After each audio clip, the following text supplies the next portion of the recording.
Olivia, bonjour. Bonjour. Alors tous les deux, vous êtes des voyageurs à vélo, vous avez un sacré CV, de sacrés périples à vos compteurs. Ouais. Et aujourd'hui, vous vous lancez un peu dans une aventure solo, plus orientée, plus autonome vers votre personnage pour essayer de vivre votre propre aventure. Ouais. À la base, vous aviez choisi l'Australie. Mais la conjoncture sanitaire fait que c'est très compliqué, voire impossible. Du coup, vous êtes rabattu sur ce que vous appelez un plan B, qui est l'Afrique. Ouais. Ce plan B, il était dans votre tête quand même, ou c'est une solution que vous avez dû trouver comme ça un peu au dernier moment? En fait, c'est une solution que j'avais pas du tout envisagée, dans la mesure où moi, c'était de toute façon l'Australie qui prédominait. Après, au moment où l'Australie, enfin les autorités australiennes m'ont clairement dit qu'on ne pourrait pas rentrer, en fait, je ne voyais pas du tout enterrer le projet. Voilà, j'étais prête, ça fait quand même 3 ans que je me prépare pour cette aventure-là. Je ne voyais pas du tout tout arrêter. Et donc, assez naturellement et aussi beaucoup avec l'aide d'Yves qui m'a aidé à digérer une petite déception quand même. On a assez vite réfléchi à un plan B, c'est peut-être pas le bon mot, mais parce qu'en fait maintenant je le trouve, il a autant de corps et d'allure que le plan A. D'autant plus que l'Afrique, moi, c'est un continent, enfin en tout cas la Namibie, c'est un pays dans lequel j'avais envie de venir depuis plus de 15 ans, je crois maintenant. Et il y a eu toujours des occasions ratées, des rendez-vous ratés. Et du coup, je me suis dit que une porte fermée à droite, c'était l'occasion d'en ouvrir une à gauche.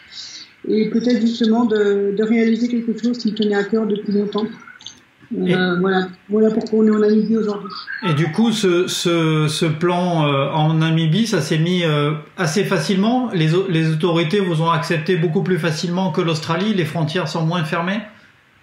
Les frontières sont moins fermées, oui. En fait, ils demandent juste un test Covid négatif pour rentrer. Voilà. Après, pour le reste, ça a été un petit peu compliqué la première semaine parce qu'on nous a tamponné. Il se trouve à l'arrivée à Windhoek, la capitale, on nous a tamponné un seul petit mois. Et donc ça fait une semaine là qu'on bataille pour faire prolonger notre visa. Et la bonne nouvelle du jour, c'est qu'en fait on a nos visas tamponnés aujourd'hui jusqu'au 25 juin, ce qui est une très bonne nouvelle. Ça permet vraiment à Plus Rouge de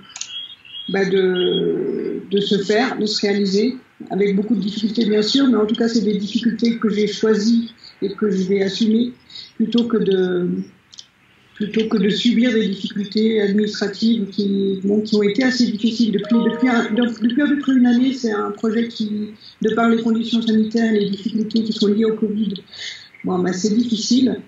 On a réussi à quitter la France, on a réussi à rentrer en Afrique et maintenant on va finalement réussir à partir pour le projet. Donc voilà. Oui, c'est un soulagement. Ouais, c'est un grand soulagement. Alors, vous parliez de difficultés, mais il y a une autre difficulté dont on est obligé de parler un petit peu, c'est votre situation de handicap, qui fait que vous n'êtes pas une cycliste comme les autres, même si ça ne se voit pas là à l'image. Vous avez un léger ou un handicap. Est-ce que vous pouvez en parler un petit peu? Oui, je ne sais pas si vous êtes au fait des termes médicaux, mais je suis IMC, invalide moteur cérébral. C'est-à-dire que je suis née prématurément, j'ai pas respiré tout de suite à ma naissance, et du coup j'ai des séquelles au niveau du cerveau qui font que j'ai pas d'automatisme, j'ai pas d'équilibre et pas de coordination. C'est-à-dire que tout ce qui est de l'ordre de ces 3 choses-là chez une personne valide, chez moi ça doit passer par le conscient, c'est-à-dire la réflexion. Un mouvement n'est pas automatique pour moi. Alors, tout de suite, on se dit comment une personne peut faire du vélo si elle n'a pas d'équilibre? Alors, on essaye de faire... je suis passée par plusieurs étapes. Le tandem, beaucoup avec mon père, quand j'étais enfant et adolescente. Le tandem avec Yves sur nos différents voyages. Et puis, au moment où j'ai eu envie, moi, quelque part de partir toute seule, la solution qui s'est imposée, c'est le trike, c'est-à-dire le vélo à 3 roues. Et dans l'optique du désert, un fat trike, c'est un vélo à 3 roues avec des gros pneus. Oui. Le trike me permet d'éviter, me donne l'équilibre que je n'ai pas naturellement. Et du coup, il me reste plus qu'à pédaler, plus qu'à, entre guillemets. Oui. Mais est-ce que ça affecte aussi vos muscles? Lorsque vous pédalez, une fois que vous avez démarré, ça, il n'y a plus de soucis après? Non, les muscles, j'ai la chance de les avoir. Les muscles des jambes marchent bien. Ce qui marche pas, c'est la coordination, l'équilibre, toutes ces choses-là. Les mouvements, parfois, pas du tout coordonnés. Enfin voilà, ça occasionne des chutes et des choses comme ça. C'est toujours très drôle. Mais avec un 3 roues, ça me permet de pallier un peu à toutes ces difficultés-là. J'abordais la partie des muscles parce qu'il va en falloir de bons et de gros, parce que dans votre projet initial, vous envisagiez de faire 5600 km. Ouais. Là, en Afrique, vous avez une idée du kilométrage total, grosso modo? Oui, si, ça fait 3000 km, dont 2600 de pistes, à peu près. C'est ça, 2600 de pistes sur le projet initial, et puis on a rajouté un petit peu de pistes parce que c'était pas assez. Ouais. Donc, grosso modo, plus de 3000 km encore. 3000 km et 2900 de pistes de sable, de choses comme ça. Alors, on va rentrer dans le vif du sujet du projet. Le projet, il va démarrer où? Vous êtes à quel endroit, là, en Afrique? Là, on est en Namibie, dans la capitale de Namibie, qui s'appelle Windhoek, qui est au centre de la Namibie. Alors, le projet démarre officiellement à Swakopmund, qui est au bord de la mer. Et au départ, moi, j'avais un petit peu envisagé de rejoindre Swakopmund par le train, et puis de démarrer à vélo à Swakop. Le Covid étant là, les trains ne roulent plus. Ah oui. La solution pour rejoindre le point de départ du projet, forcément, c'est le vélo. Ouais. Et du coup, le départ est prévu là lundi, dans 3 jours. Voilà. Et départ de Windhoek pour rejoindre le point de départ. Donc ça ne va pas être le départ effectif du voyage, mais ça va être une petite mise en jambe de 320 km sur la piste et dans la montagne pour rejoindre le point de départ. D'accord. Et la finalité, les 3000 km plus loin, vous feront arriver à quel endroit? Pareil, à Swakopmund. En fait, l'idée, c'est de faire une boucle. Une boucle. Voilà. Et tout ça à l'intérieur de la Namibie, ou alors vous allez traverser d'autres pays? J'avais un peu imaginé qu'on pouvait, moi, dans mon idéal, entre guillemets, j'aurais aimé faire les 3 pays du sud de l'Afrique, c'est-à-dire Namibie, Afrique du Sud et Botswana, mais encore une fois, avec la situation actuelle telle qu'elle est, je ne me vois pas passer les frontières, et puis passer les tests, etc., tout ça. Donc, puis l'Afrique du Sud, peut-être pas franchement le moment non plus. Du coup, j'ai imaginé une boucle de 3000 km en Namibie, parce que la Namibie nous accepte et ça pose pas de problème d'être ici. Du coup, ça nous permet quand même moi, j'avais vraiment envie d'aller toucher du désert, et là, on va toucher 2 déserts, le désert du Namib et le désert du Kalahari. Donc, finalement, même si c'est que en Namibie, c'est un tracé qui a du corps, quoi. Ah bah oui. Alors, comment vous imaginez votre voyage, votre périple? Vous avez réfléchi un petit peu déjà aux étapes, la longueur des étapes, ou alors ça va venir en fonction de la fatigue, du lieu qui est plutôt accueillant? C'est un petit peu compliqué de vous répondre à cette question aujourd'hui, parce que le vélo sur lequel je parle, le trike dont je parlais tout à l'heure, c'est un prototype que j'ai acquis il n'y a pas très longtemps, que j'ai depuis le mois d'octobre, et avec lequel je n'ai pas encore voyagé. Donc je ne sais pas ce que nous valons ensemble en voyage. Ah oui. Ce que je vaux sur un tandem, je sais ce que je vaux sur un vélo. Sur ce vélo-là, qui est quand même très très particulier, j'ai aucune idée de comment je peux rouler. Alors, c'est un vélo qui a été fait sur mesure pour vous? Ouais, pour moi et pour le désert. D'accord. Et il a été fabriqué en France? Il a été fabriqué par Salamandre en Ardèche, par Yann Thomas, qui est un spécialiste du fat bike. Et connaissant ses compétences en fat bike, je me suis tournée vers lui pour une commande de trike. Alors pour lui, c'est une première aussi. C'est la première fois qu'il fait un trike. Il s'est un peu cassé le nez dessus. Mais c'est un très très beau produit que moi j'aime beaucoup. Avec lequel j'ai quand même beaucoup roulé en France déjà. Mais la France, c'est pas l'Afrique. Bien sûr. Donc, il y a une inconnue de ce côté-là. Moi, j'aimerais pouvoir rouler 50 km par jour. Voilà, c'est mon idéal. Mais voilà, je porte beaucoup de poids dû au fait que je porte beaucoup d'eau. Le vélo a 3 roues, donc il a plus d'inertie, il est plus dur à rouler. Alors, on va parler un peu du vélo parce qu'en préparant l'émission, on a abordé un peu le sujet.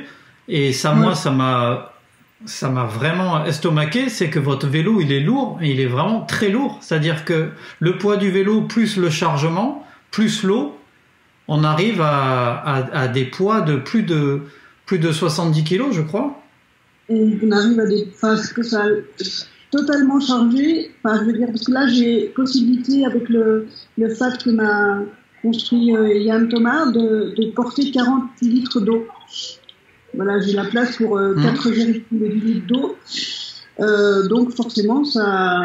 Bah oui. Donc vous avez imaginé le poids total avec le chargement complet, à peu près 85 kilos à vue de nez. 85 kilos, c'est la folie. Rien que pour le démarrer, il faut une puissance incroyable. Ça marche. J'ai essayé en France. J'ai fait des tests en France... vélo chargé en situation, entre guillemets, et ça marche. Mais vous avez essayé dans le sable? J'arrive même pas à imaginer comment vous pouvez démarrer dans le sable. Alors dans le sable, non plus.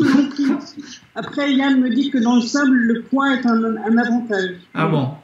Parce que la roue arrière adhère, alors que sans poids, la roue arrière n'adhère pas et elle patine. Voilà. Alors après, le sable, c'est pas... c'est quand même pas l'idéal, même en fat. Ouais, bien sûr, ouais. Oui, mais comme vous allez traverser 2 déserts, il faut y songer un petit peu. Oui, j'ai songé, j'ai pensé quand même à tracter le vélo. Si jamais vraiment j'arrive plus à rouler, j'ai pensé à une solution pour le tracter, avec un harnais et 2 bâtons, et puis je tire en fait. Oui, un peu comme Mike Horn au pôle Nord. Moi, je ne compare pas du tout à Mike Horn. Oui, si on ne peut plus rouler, il faut le tracter. Et l'avantage du trike dans cette configuration-là, c'est que... Il tient. Moi, j'ai beaucoup vu Yves pousser un vélo droit dans des conditions difficiles, et il est penché, c'est compliqué. Là, le vélo est droit, il est posé, c'est 3 roues, il n'y a plus qu'à le tirer. Donc, après, je fais pas une course contre la montre, je suis pas pressé de prendre le temps. C'est pas ni un record, ni un... Voilà. Moi, ce qui m'importe, c'est déjà d'essayer et d'essayer de m'adapter aux conditions du mieux que je peux. Et si vraiment le désert me dit que ça marche pas, ben ça marchera pas, au moins j'aurais essayé. Bien sûr, oui. Ce que je ne voudrais pas, c'est ne pas essayer. Alors, moi, ce que j'ai très envie, c'est de suivre vos aventures et de les faire partager avec tous nos lecteurs. Alors, je crois que Yves va faire des films, des photos de vous. Ouais. Alors, si la technique le permet, j'espère qu'il pourra nous envoyer régulièrement des photos. Vous avez un site internet que je mettrai dans la description pour que les gens puissent vous suivre, vos Instagram, enfin tous les réseaux sociaux. Yves, du coup, vous imaginez faire un petit film? On espère faire un film, voilà, pas tout seul, avec des gens qui habitent l'Anse-Saunier comme nous, c'est jeune, qui a une petite entreprise de montage audiovisuel et de production, avec qui on a sympathisé sur le précédent voyage en Sibérie et qui sont partants pour revenir avec nous. Alors bon, ils vont nous rejoindre 2 fois, faire le gros des images. Et moi, mon rôle, c'est de faire les images quand ils ne sont pas là. Donc je vais avoir effectivement beaucoup d'images et j'en enverrai bien volontiers, bien entendu. Ah bah c'est super ça. Moi, je vais vraiment être là derrière Olivia et derrière la caméra et c'est tout, quoi. Je suis... un ouvrier dans cette histoire. Oui, vous occupez un peu de l'intendance et vous la soulagez dans certains postes, mais c'est elle qui va pédaler, ça on a bien compris. Oui, en fait, si avec moi, on ne serait pas venu. Parce qu'au dernier moment, au moment de prendre la décision de partir, moi, j'étais un peu la voix de la raison. Et j'ai dit non, le contexte est trop difficile, on va se faire bloquer à la douane. J'ai dit là, il faut pas y aller. Et voilà, j'ai donné mon avis fermement. Et nous sommes là, c'est-à-dire que lui a dit ben, c'est pas comme ça que je l'entends, moi je veux partir, et donc on va partir quand même. Alors on a quand même joué au dé, parce qu'il y avait beaucoup de probabilités qu'on se fasse bloquer en route. Pour l'instant, tout fonctionne, donc ça lui donne raison. J'ai eu un peu du mal à la mettre, mais voilà. Bon, c'est génial. Moi, on va résumer, vous allez partir lundi. Ouais. Et puis, au fur et à mesure, on prendra de vos nouvelles et puis on essaiera de refaire des pointages quand le Wi-Fi le permet. Oui, avec plaisir, ouais. On va s'arrêter régulièrement sur... il y aura des gros passages du désert où on n'aura pas de connexion et des moments où on va se poser pour se reposer, pour prendre une douche. Et à ces moments-là, on aura bien sûr des connexions et on partagera avec plaisir. C'est vraiment super. D'Olivia, et ayant beaucoup voyagé, et beaucoup avec Olivia entre autres, et croisé beaucoup de couples qui voyageaient, moi j'ai la conviction que les femmes sont plus endurantes que les hommes. Ah oui. Et j'ai peur de souffrir en faisant l'assistance. Je m'inquiète pas beaucoup pour elle, elle a du caractère, et je sais à peu près ce qu'elle va faire. J'espère que c'est pas elle qui va être obligée de venir à votre secours. Bon, en tout cas, on vous souhaite bonne chance. Merci beaucoup. Et puis sur Cyclomag, on va suivre vos aventures et dans tous les cas, comme je vous le disais tout à l'heure, c'est quelque chose qui donne envie à tous les cyclos, cette aventure-là, surtout dans cette période si compliquée. Pouvoir s'évader, c'est vraiment extraordinaire. Si on peut permettre un peu d'ouvrir des portes vers l'ailleurs et de permettre aux gens de rêver un peu, ça nous fera plaisir. Écoutez, merci beaucoup et puis à bientôt. À bientôt, merci. Au revoir. Au revoir.